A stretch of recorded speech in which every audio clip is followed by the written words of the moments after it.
Alrighty, we are now joined by Rick Croy, the CBU men's coach. Coach, first of all, how are you doing today? I'm great. Thanks for having me. Yeah, we were just talking a little bit about Australia, a dream trip of mine. Kind of tell me, how was the basketball over there? How did you feel like your team did? The basketball was great, very competitive. Australia basketball, as many people know, has improved every year, and obviously this year they were really the strongest team in the World Championships before they got down to the medal round. So you could see it when you're over there at all levels. We played some of their Division II pro teams. We played the Center of Excellence, and then we played some of their top level teams in their NBL, their professional league, and it was great competition. It was really a great trip for our guys all the way around. And you got to go swimming at the Great Barrier Reef. We did. We spent a day on the Great Barrier Reef, which is probably a once-in-a-lifetime opportunity, and our guys enjoyed it. Do you feel like those foreign tours really do a lot for your team? They do. I think our guys had such a sense of appreciation for CBU, number one, for sending us on the trip, and then also for each other. You know, you get to spend a lot of time around each other, and we have 5 Australians on our team. For our guys to be able to see where those guys are from, spend time around their families, very unique opportunity. I was going to say, it's like a 16-hour flight too, isn't it? I'm sure that's a good amount of time with you. We had prepared for the flight, and it wasn't as bad on the way there. It wasn't too bad. Coming back, you definitely felt it. Yeah, no kidding, I'm sure. And let's talk about Milan, preseason player of the year.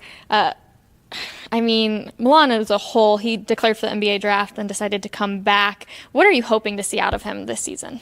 Well, his focus is on improving his leadership. He was a great leader for us last year, plays with a ton of belief, a lot of courage. His teammates feel that. He makes others believe.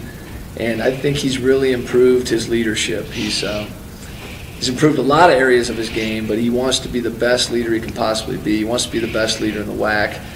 He sets the bar high for himself, and he goes after it every day in practice. He's a lot of fun to coach. He gets double-teamed. He experienced that last year, occasionally triple-teamed. Is that something the team prepares for, or is it something you ask Milan to have to prepare for himself? Well, both, and I think you'll see this year he's going to be an improved playmaker. You know, obviously he scored the ball at a high rate last year. I think he'll score the ball again this year, but I think he's improved other parts of his game, passing being one of them. The three-point line was moved back this season as well. What are your thoughts on that? I think it's great. I think the more we can unify the game, the better. Now it's moved back to the international line, and I think it'll test every program a little bit differently in different ways. It was good for us to get one run with that line in Australia. We're a team that shoots a lot of threes, a program that we've taken a lot of threes each and every year that we've been there. We'll continue to utilize the three-point shot, but it'll definitely challenge you. I'm sure in some ways that are predictable, and then some you'll have to make some adjustments during the season. Last season, you guys were the best free throw percentage in the league. What would you say you guys do in practice to make sure that statistic stands? It probably has more to do with recruiting, and I think we've got very focused athletes, student athletes, that when we do shoot them in practice, they lock in, and I think it's not really anything differently that we're doing. It's just their focus and their attention to detail, and hopefully we can shoot them well again this year. And then you guys got a new arena last year, new performance center that's just opening up as well. What does that say about the athletic department, but also the university? Well, it says CBU's committed, and CBU's been committed for a long time as a university, and now we're committed to the WAC, we're committed to Division I, and we're committed to excellence. So it's a great opportunity for us as a program, great platform to represent CBU, and we love doing it. Good. All right, I'm going to toss you over to the media, Coach. Was your first season in the WAC what you expected?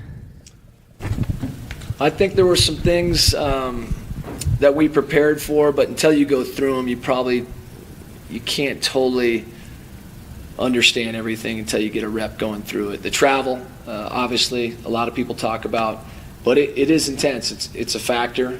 We had a preseason last year, non-conference schedule that was very demanding. So to come off that non-conference schedule and then experience the intense travel in the WAC, it was a factor. I think we learned from it. We're doing some things differently this year as a program, and the biggest thing is can you bring those lessons forward with you, and I believe we will. Coach, we had already kind of talked about Milan. He declared for the draft, decided to come back. What do you think he learned from that experience? I don't know if you had a chance to talk to him, but what do you think he took away from that? Yeah, he got some great feedback, and I think he had some specific things that we had outlined for him, areas of improvement. both that we had outlined for him and then also some things that he wanted to focus on that were derived, intrinsically. And I think just a little bit more detail on those, whether it's defense or, some of his playmaking, the feedback that you're able to get from that process, it's really a great thing that the NBA's done, and he took full advantage of it. This question comes from Clay Cunningham of the Bakersfield Californian. What are your thoughts on California passing the Fair Pay to Play Act, and what do you think it means for the future of college athletics? Well, I think we're doing more for our student athletes than we ever have. That's been my experience, especially in the last few years.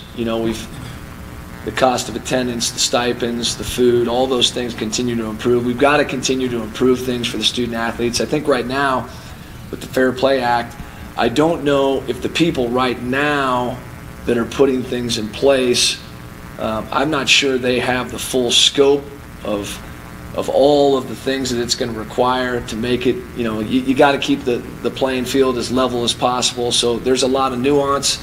There's a lot of things that they got to figure out. So until all those details come out, it's pretty tough to have an opinion either way. But I do know our student athletes deserve more. They're getting more, and we'll continue to support them. All the talk, Kyle McDonald from Wax Hoops Digest, all the talk is about Milan, a little bit. What about the surrounding cast that he's going to, that's going to need to help him win some games? I know last year he put up some big numbers in games, but the supporting cast didn't maybe pull their part. What's going to have to change for you guys to move up in the WAC standings with regard to that? Yeah, I think, even hearing that, I think as a coach, you take things personally a little bit, because I think even when people talk about our team last year, sometimes they don't give enough credit to Jordan Heading. Jordan Heading was a great leader for us. He scored 17 a game in the WAC in conference play. He shot 50 from the floor, 40 from three. So he had an outstanding season, and he was everything you want a senior leader to be. So now as we move forward into this season, I would say the same things about Dejon Davis. Dejon Davis led the WAC in rebounding last year, and there probably aren't a lot of guys that led their respective conference in rebounding and did not make the all-conference team. He's one of those guys. He didn't pout. I think he went to work. I think he's an improved player, and he's excited to compete. So we've got a lot of guys around Milan, a lot of guys on our team right now that are excited about competing. They're excited about doing it together. I think we've got a lot of guys that can make plays. Like all conferences, the WAC has been greatly impacted by the high upkick in transfers, player transfers. How difficult is it to combat all this player movement, and what are you doing to adjust? Yeah, I think ultimately you want to coach student athletes that want to be right where they're at. And I think student athletes have to have an opportunity to move on if that's in their heart. For us, the transfers, we've had guys transfer into our program that maybe weren't in the best environment for them, and now they feel like they're right where they're supposed to be. So, Fair and Flavors is going to play a big role for us, coming from Fairfield University. His was more of a geographical thing. He wanted to get back out west and be in a program that played the way we play. Brandon Boyd was a grad transfer. Coming from Idaho State, there was a coaching change. So there's such a myriad of factors involved in the transfers, both that are leaving your program or that are coming in. But I think right now the process is pretty good, and we want to try and be involved in the transfer game and get guys that really want to be at CBU. Coach, you had some changes to your coaching staff. Would you talk to us a little bit about your new addition? Yeah, we brought in Adam Jacobson. He was associate head coach at the University of Hawaii, helped them have some great years. He's competed in 6 NCAA tournaments. He was at UOP, University of Pacific, in the West Coast Conference for over 15 years. He brings great experience. He's excited to be at CBU, and he's made our program better each and every day since he's been with us. There's some great home crowds in the WAC. What is the atmosphere like at CBU for a big men's basketball game? I think it's real. We've got buy-in on all levels. Our community support has been tremendous. That's something we were building back when we were in the Pac West. And then there was a A new enthusiasm about the CBU Event Center. It's increased our season ticket holders. We're getting more and more buy-in from our students on campus. We're going to keep building our student section. And we've got great support from our administration. And we have a unique location. We're far enough away from Orange County, far enough away from LA. We can be the show. We can be the show in the Inland Empire, and we take great pride in that. Talk about some of these guys you brought in from Australia and how they might fit in with your program this year. Well, returning is Glenn Morrison. Bull Qual redshirted last year, but he was a great competitor for us as a freshman and as a sophomore. Helped us win a lot of games, brings a lot of versatility. And then we have a junior college transfer, Tristan Forsyth, who also is a versatile player. He can step out and shoot the ball, but we need him to play great post defense and rebound. And then we have 2 exciting freshmen, one from Tasmania, Trey Armstrong, and one from Sydney, Reed Nottage. And both those guys have a chance to be great players in our program. All righty, Coach. Well, we appreciate it, and we wish you the best of luck this season. Thank you guys for having us. Yeah, no problem. That's Rick Croy with CBU, and that'll end Session 2. Session 3 will start up at 3:15 Mountain Time. We'll see you guys in just a couple hours.